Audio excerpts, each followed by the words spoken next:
Nous nous retrouvons pour la pleine lune du 12 décembre, la dernière de l'année, à 6h15 à Paris et 19h15 à Tahiti. Et je procède au tirage habituel pour découvrir quelles sont les énergies qui sont disponibles pour nous pour démarrer le mois et aussi qui vont se répercuter pour l'année 2020. Alors, on nous parle de quelque chose de figé. Cette carte fait référence aussi à l'amour, le compagnon, quand une situation est bloquée et est figée. Et plus généralement, on va donc parler de projet, de perspective. On est sur un arrêt sur image et on s'interroge alors de savoir comment, et ce sera spectaculaire, on va pouvoir aller au-devant et rassembler ce qui est en notre pouvoir et notre possession pour faire avancer les choses. Et le conseil est de travailler ensemble, de travailler en groupe, de s'associer, de se synchroniser, de faire des démarches ou des nouveautés, d'aller de l'avant avec d'autres personnes, de sacraliser cette démarche, cette tournure, et de rendre les choses un peu solennelles pour vous. On est sur un rituel, hein, peut-être même vous pouvez aller jusqu'à un rituel. On est sur une prise de conscience que c'est sacré, c'est quelque chose qui revient de loin.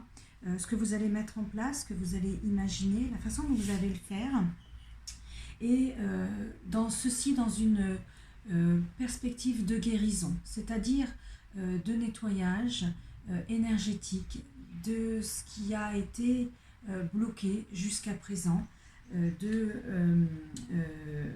remise en route, en forme, d'une façon encore, on disait tout à l'heure, spectaculaire, belle, élégante. Aller chercher dans l'élégance et dans la richesse, dans ce qui va resplendir et dans ce qui va aussi être ce qui est de plus beau à vos yeux. On n'hésite pas, on avance, on va sur des projets, des énergies, des visions, des perspectives, au-delà de ce qui est imaginé, ce qui est possible, et on va puiser ses ressources, son potentiel dans des souvenirs présents dans votre esprit, mais aussi inconnus de votre mental, liés à vos vies karmiques, aux vies de vos ancêtres, et pourquoi pas dans les annales akashiques. Donc tout est possible. Allez chercher des ressources là où c'est pas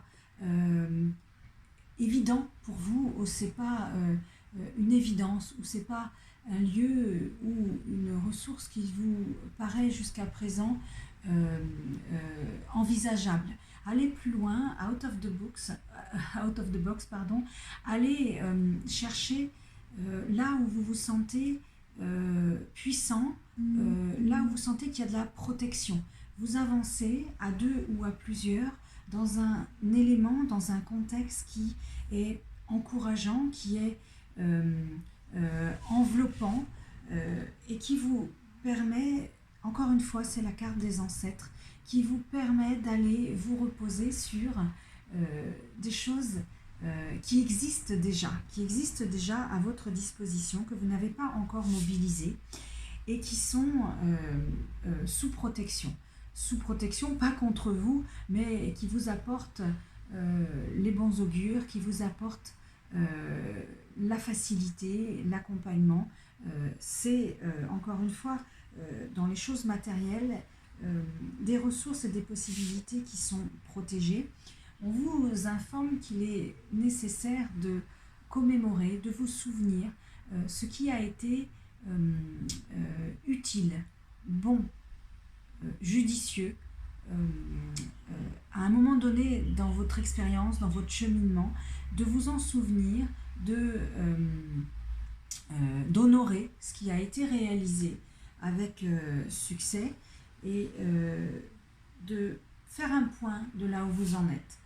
Ça tombe bien avec la fin de l'année, c'est logique, parce que vous êtes accompagné, parce que vous avez le regard de cette baleine la possibilité de scanner avec un regard affûté, avec finesse, là où vous en êtes, là où c'est utile de poser un regard critique qui va vous emmener là où la fusion, l'équilibre, l'harmonie vous attend. Le masculin, le féminin retrouvé sur la planète Terre, c'est vraiment l'action dans l'équilibre, dans le réajustement de toutes les forces en question et en mouvement. Et vous êtes pour ça bénis. Hein, c'est la bénédiction, et encore une fois, sacré sous protection. Donc, je crois qu'on a fait le tour des énergies en mouvement. Maintenant, quelle est la ressource finalement la plus utile et importante là? C'est de vous placer sous des auspices les meilleurs.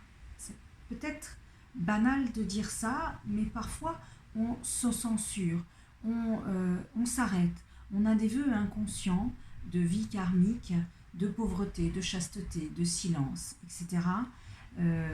Là, on vous propose de vous placer sous le meilleur pour vous. Allez oser imaginer ce qui est idéal pour vous l'offrir et ramener ces énergies vers vous, parce que c'est possible, c'est là, c'est à disposition. Alors, vers quoi on tend? On tend vers une immense capacité d'adaptation qui se marie et qui se lie à l'élégance, pas seulement vestimentaire ou plastique, mais à la manière dont on va employer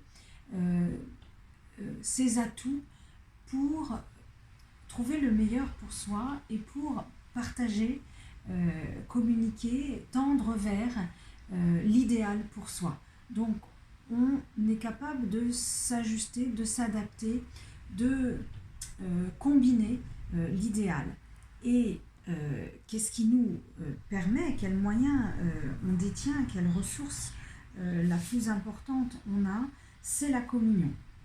La communion avec vous-même, principalement, un retour, on n'est pas dans l'introspection, on n'est pas dans l'analyse, on est dans, à nouveau, l'alignement, ce dont on parlait tout à l'heure, l'harmonie, l'équilibre.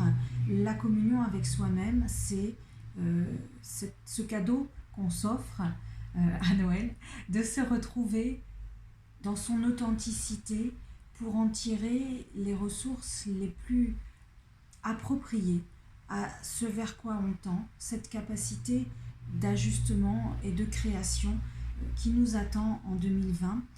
Et j'ai envie de tirer une dernière carte qui va nous parler de quelle place et quel rôle ça a dans notre vie, puisque l'année 2020 est prédite comme un passage très important pour les 12 années à venir, et en Feng Shui on parle de 60 années à venir. Alors on nous replace dans notre propre sacralité. On est vraiment au cœur de nos missions finalement dans cette incarnation, de notre réalisation la plus évidente, mais la plus puissante, prégnante, qu'on est capable d'envisager pour nous. Et on est dans un cadre de vie antérieure, ici c'est la Lémurie, qui nous ramène à ce que l'humanité laisse comme trace de plus subtil et d'amour et de beauté, de façon à ce que chaque être humain en bénéficie aujourd'hui. On est vraiment dans une continuité, une postérité qu'aurait pu laisser d'anciennes civilisations à disposition, au service de nous, les changemakers, les êtres aujourd'hui incarnés sur Terre qui sommes en train de élever le niveau vibratoire. Eh bien, ces énergies, ces souvenirs, ces petits éléments énergétiques d'outillage sont à notre disposition pour réaliser nos grandes choses, chacun en ce qui nous concerne. C'est vraiment cette belle énergie, sur cette belle transmission que je vous laisse pour ce dernier mois de l'année et je vous retrouve en 2020.